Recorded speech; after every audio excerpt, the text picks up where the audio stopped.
गणेशाय नमः। श्री गणेशाय नमः। श्री जानकी वल्लभो विजिते। श्री रामचरितमानस पंचम सोपान सुंदर कांड का प्रारंभ। लंका दहन और अट्टाहस करि गर्जा कपि बड़ि लागे आकाश। श्री हरि श्री हरि श्री हरि। ओम शांतं शाश्वतं प्रमेयमगनं निर्वाण शांति प्रदं ब्रह्मा शंभुफणीन्द्र सेवामनिशं वेदांतवेदं विभं रामाख्यं जगदीश्वरं सुरगुरुं मायामनुष्यं हरिः वन्देऽहं करुणाकरं रघुवरं भूपालचूडामणिं। शांत, सनातन, अप्रमेय यानी प्रमाणों से परे, निष्पाप, मोक्ष रूप, परम शांति देने वाले ब्रह्मा, शंभु और शेष जी से निरंतर सेवित, वेदांत के द्वारा जानने योग्य, सर्वव्यापक, देवताओं में सबसे बड़े, माया से मनुष्य रूप में दिखने वाले, समस्त पापों को हरने वाले, करुणा की खान, रघुकुल में श्रेष्ठ तथा राजाओं के शिरोमणि राम कहलाने वाले जगदीश्वर की मैं वंदना करता हूँ। नान्या स्पृहा रघुपते हृदय समदीये सत्यं वदामि चा भगवान् अखिलान्तरात्मः भक्तिं प्रयच्छ रघु पुण्डवः निर्भरा नाम मे कामादिदोषरहितं कुरु मानसं च। हे रघुनाथ जी, मैं सत्य कहता हूँ और फिर आप सबके अंतरात्मा ही है, सब जानते ही हैं कि मेरे हृदय में दूसरी कोई इच्छा नहीं है। हे रघुकुल श्रेष्ठ, मुझे अपनी निर्भरा पूर्ण भक्ति दीजिए और मेरे मन को काम आदि दोषों से रहित कीजिए। अतुलित बलधामं हेम शैलाबधाम धनुजवन कृशानुज्ञानीनां गृहन्नयं सकल गुण निदानं वानराणामधीशं रघुपति प्रिय भक्तं वात जातं नमामि। अतुल बल के धाम, सोने के पर्वत, सुमेरु के समान कांतियुक्त शरीर वाले दैत्य रूपी वन को विध्वंस करने के लिए अग्नि रूप, ज्ञानियों के अग्रगण्य, संपूर्ण गुणों के निधान, वानरों के स्वामी श्री रघुनाथ जी के प्रिय भक्त पवन पुत्र श्री हनुमान जी को मैं प्रणाम करता हूँ। जामवंत के वचन सुहाए सुनि हनुमंत हृदय इति भाए तब लगी मोहि पर क्यों तुम भाई सही दुख कंद मूल फल खाई। जाम्बवान के सुंदर वचन सुनकर हनुमान जी के हृदय को बहुत ही भाए। वे बोले, हे भाई, तुम लोग दुख सहकर कंदमूल फल खाकर तब तक मेरी राह देखना। जब लगी आवाओ सीता ही देखी होई यह काजू मोहि हर्ष बिसेखी यही कहीं नाय सब ही कहूँ माथा चलो हर्ष ही धरि रघुनाथा।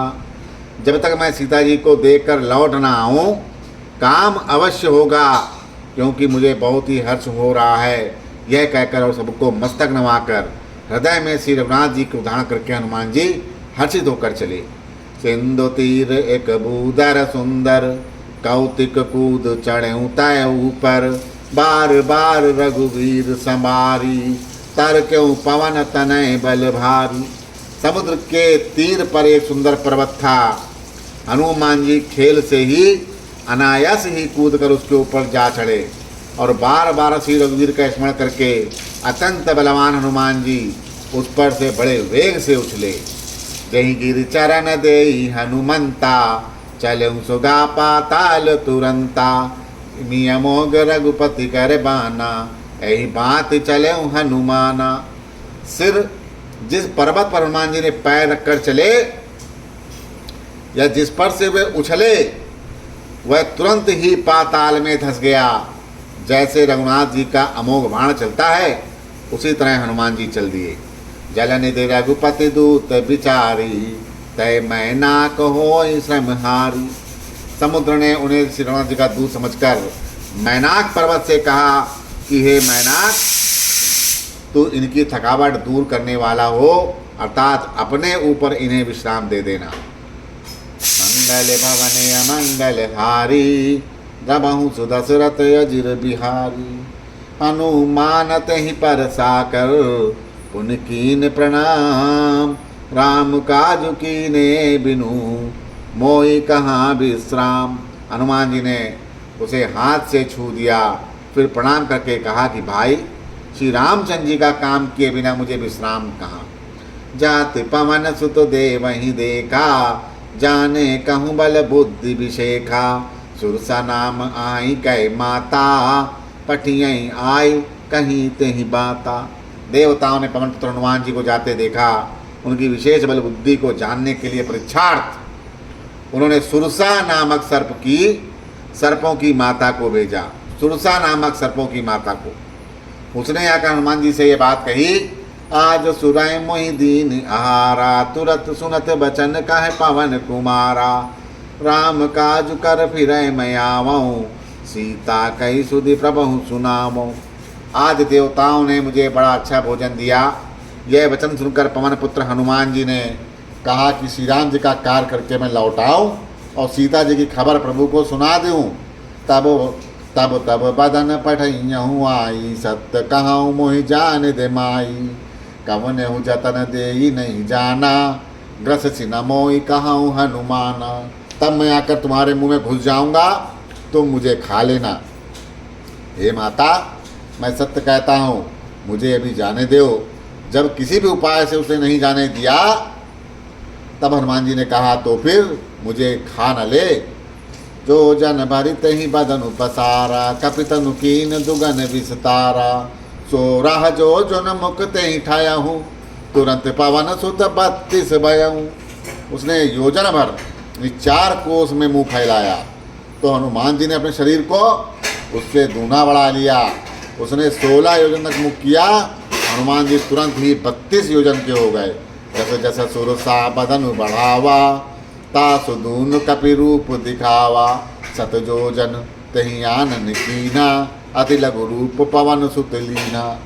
जैसे जैसे सुरसा मुख का विस्तार बढ़ाती थी, हनुमान जी उसका दूना रूप दिखाते थे। उसने 100 योजन 400 कोस का मुख फाड़ दिया तो हनुमान जी ने बहुत ही छोटा रूप धारण कर लिया। बदन पैठ पुनि बाहिर आवा, मांगा विदाता ही सुर नावा। मोहि सुरहि जही लगी पठावा, बुद्धि बल मरम तोर मैं पावा।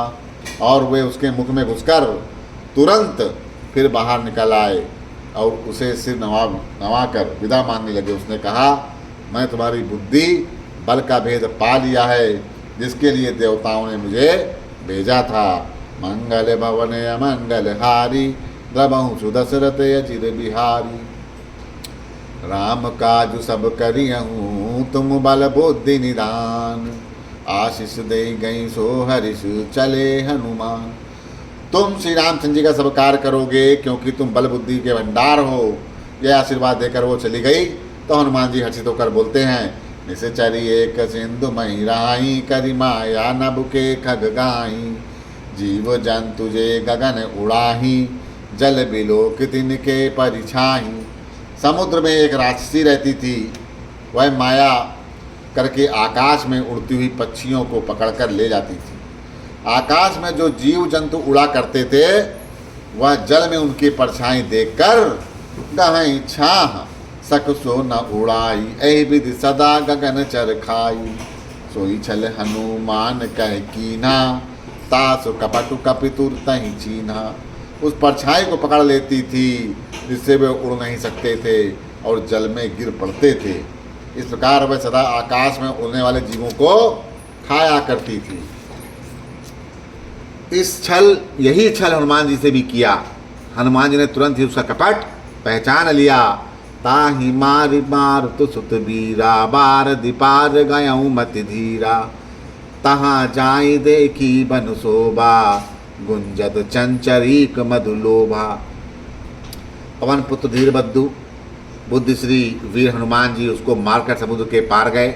वहाँ जाकर उन्होंने वन की शोभा देखी। मधु या पुष्प रस के लोभ से भौरे गुंजार कर रहे थे। नाना तरु फल फूल सुहाए, खग मृग वृंद देख मन भाए, शैल विशाल देखे कि आगे, तापर धाई चढ़ऊ भई त्यागे।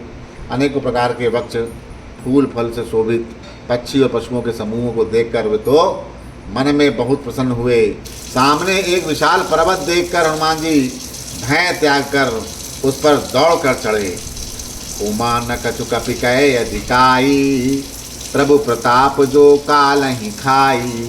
गिर पर चढ़ी लंका तही देखी, कहीं न जाई अति दुर्ग विषेकी।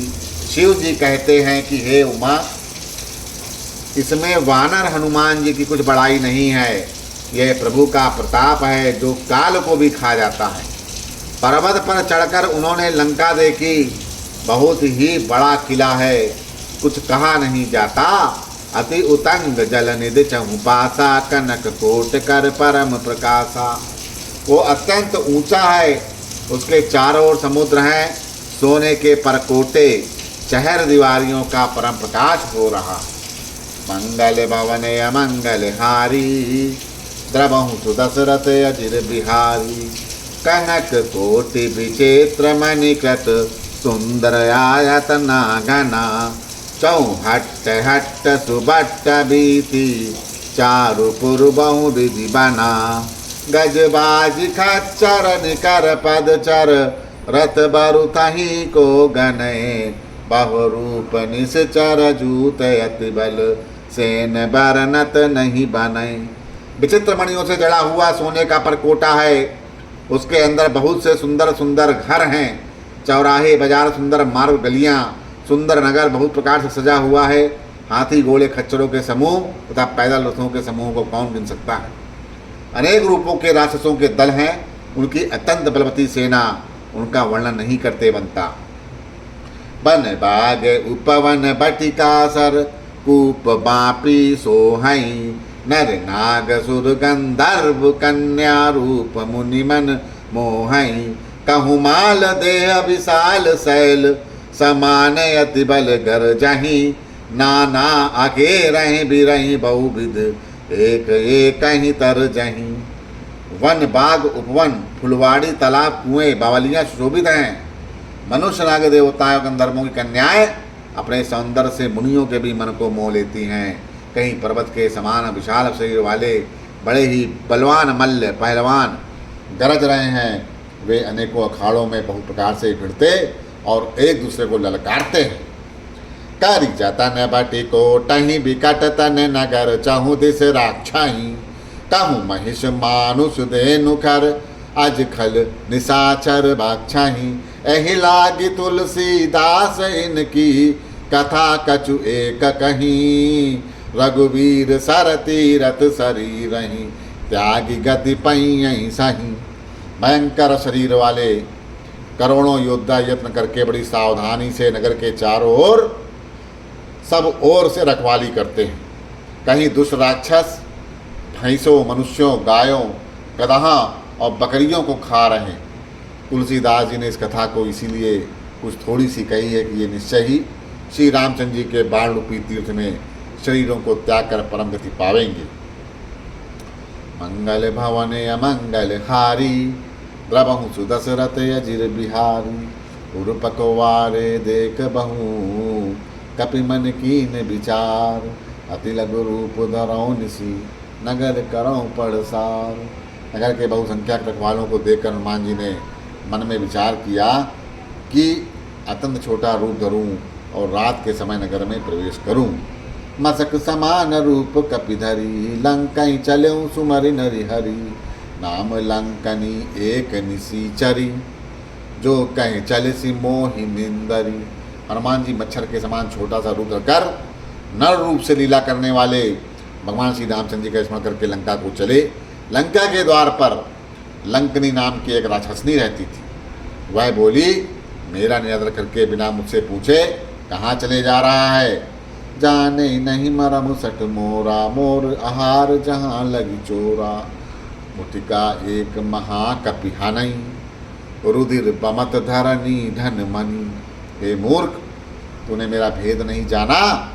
जहाँ तक चोर हैं वे सब मेरे आहार हैं। महाकपि हनुमान जी ने उसे एक घूंसा मारा, जिससे वे खून की उल्टी करते हुए पृथ्वी पर ढेर हो गई, लुढ़क पड़ी। पुनि संभारे उठी सो लंका, जो रिपान कर विनय सशंका। जब रावण ही ब्रह्मा बर दीन्हा, चलत बिरंचि कहा मोहि चीन्हा। वह लंकनी फिर अपने को संभाल कर उठी और डर के मारे हाथ जोड़कर विनती करने लगी। रावण को जब ब्रह्मा जी ने वर दिया था, तब चलते समय उन्होंने मुझे राक्षसों के विनाश की यह पहचान बता दी थी कि विकल होसि तय कपि कै मारे, तब जान सुनि चर संघारे। तात मोर अति पुण्य बहुता, देखो नयन राम कर दूता। जब तू बंदर के मारने से व्याकुल हो जाए, तब तू राक्षसों का संहार हुआ जान लेना। हे तात, मेरे बड़े पुण्य हैं जो मैं श्री रामचंद्र जी के दूत को नेत्र से देख पा रही। मंगल भवन अमंगल हारी, द्रवहु सुदशरथ अजिर बिहारी। बोलो सियावर रामचंद्र की जय।